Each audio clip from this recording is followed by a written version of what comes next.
Putrai Jisu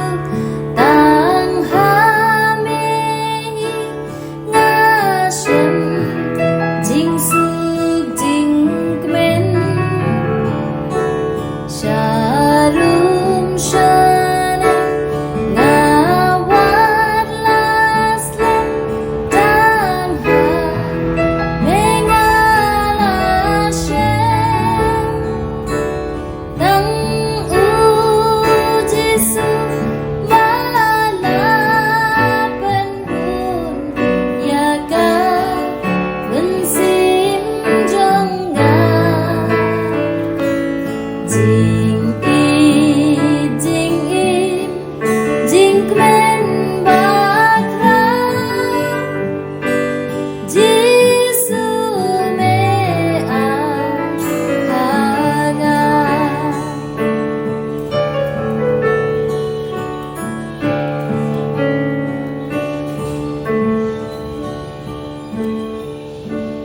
jing suk jing jathat ngalam wat yabe bun sin ngagle pen ban jing in jong me atrai yaga kam shan len tang Jisu malapan hun yaga bensim jongga jing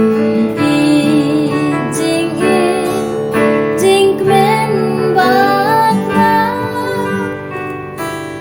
Jisu me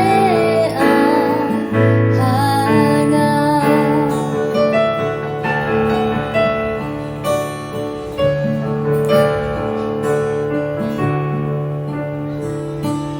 ki ka perthei ngala di jing siang kim la pendu ki wei kilan ngala persyak kim ya rap ru tang Jisu malapan hun yaga bensim jongga jing im jing kmen bakra Jisu me hanga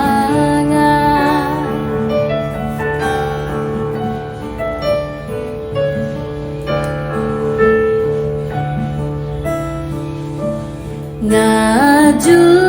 bang jing